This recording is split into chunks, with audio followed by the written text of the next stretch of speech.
Good day, everyone. Maupay nga adlaw ha iyong tanan. Today, I will teach you how to make a Google form. Ang Google form po ay free sa Google Sites. Pwede kang gumawa ng mga questionnaires, quizzes, um, interviews, surveys, marami pang iba. He has so many uses. At simulan na natin. First is to search. Maraming paraan para ma-access ang Google Forms. Isa na dito ay mag-search ka lang in easy way. Mag-search ka lang sa Google and then lalabas na itong Google Forms sign in. Mag-sign in ka lang. Ako may account na ako kaya diretso na to sa mismong page nila. Madali lang mag-sign up po. Basta may email ka, madali lang siya. So to start, to make a form, just click this blank form na may plus sign, or you can choose from any template here. Sa atin, gagawa tayo ng blank form. Actually, gumawa na ako, kaso sobra ng 10 minutes. Ang required lang kasi is 10 minutes. 10 to 15. Research on online class. Pwede mo siyang customize kung gusto mong bold or italiced, gusto mo ng underline, pwede kang mag-insert ng links sa iyong form.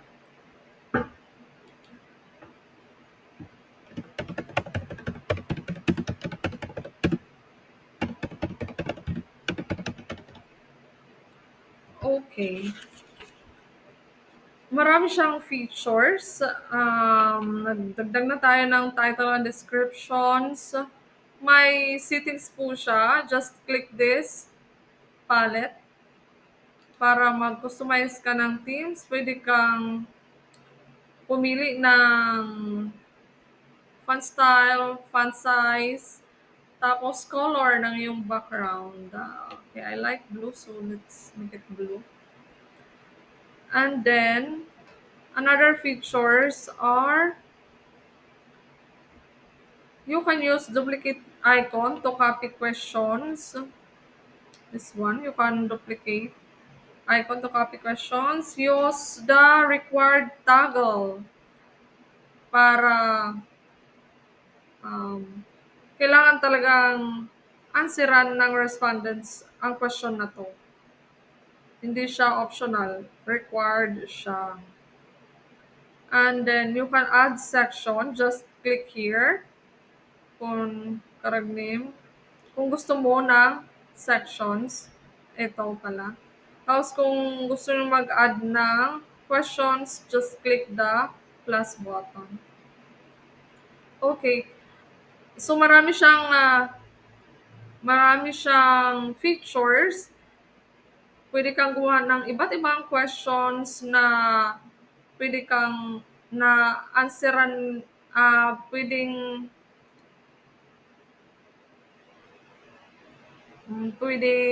mag-create ng short answers or ano bang tawag dito. Pwede silang mag-answer through short answers, paragraph, multiple choice, check boxes. Ito po siya. Check boxes, drop downs, just choose from this drop down. Short answers, paragraph, file upload. Pwedeng upload ng documents or images.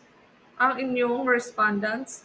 Linear skills, multiple choice grid, checkbox grid, date, time, short answers. Yung kung short answers, ganito lang siya. Mag-add ka lang ng questions and then tapos kung paragraph, ganito siya. Ito makikita mo. Add ka lang ng questions, then ganyan na siya. Kung gusto mag-add ng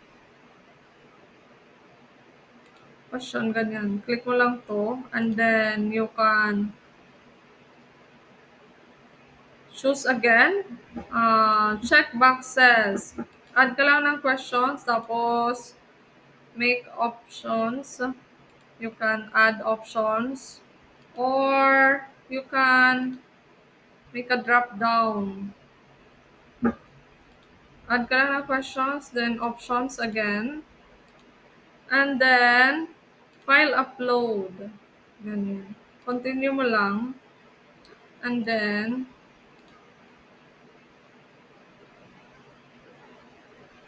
okay. Continue mo lang. Tapos, mag-add ka ng questions. Tapos, kung gusto mo i-allow, ang specific file types, kung gusto mo document lang or video, PDF, choose ka lang po. Tapos, kung ilang number of files ang gusto mong ipa-upload, ganyan. Tapos, maximum file size, pili ka lang. And then, next features is the linear scale. Linear scale. Yung, add ka lang ng questions, tapos, bali, pipili sila hanggang 1 to 5 na pagpipilian. Just like for example, not confident yung 1, not confident. Ang 5 naman is very confident. So yung respondents pipili kung hanggang saan sila magaling or hanggang saan ang confident nila sa isang bagay. And then, multiple choice grid. Maganda to para sa mga research or anything. Bali, maglagay ka ng rows like textbook, online videos. Dito yung rows. And then, yung columns naman is yung very effective, ineffective, ganun. Yung checkbox grid naman, parang katulad ng nun. May rows din siya, tapos columns, pero in a checkbox type. And then, you can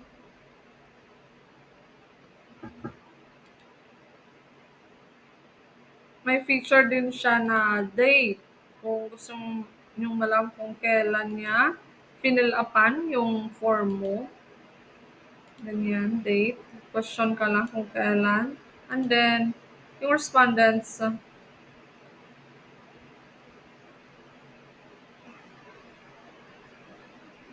pipili lang yung respondents dito na may mag-ano na calendar, pipili lang siya ng date.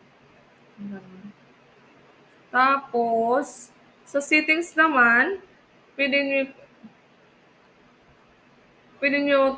pwede kayong gumawa ng quiz, make this a quiz, ganon. Pwede silang,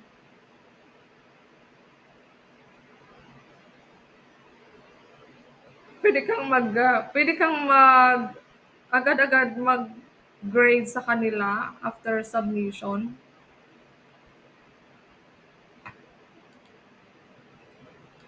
You can collect emails,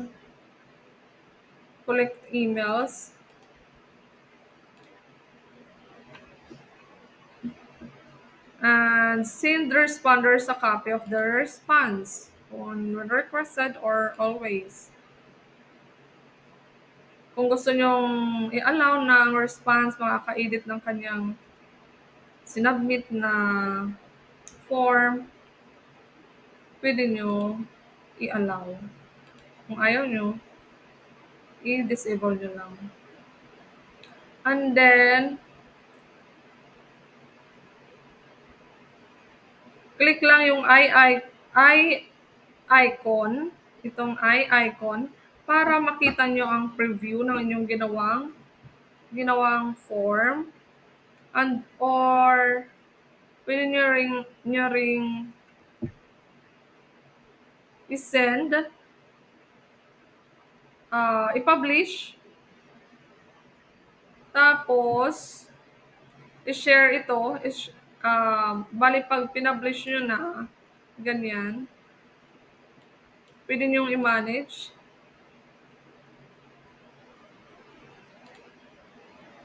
Anyone with the link, so ikakopy mo yung link.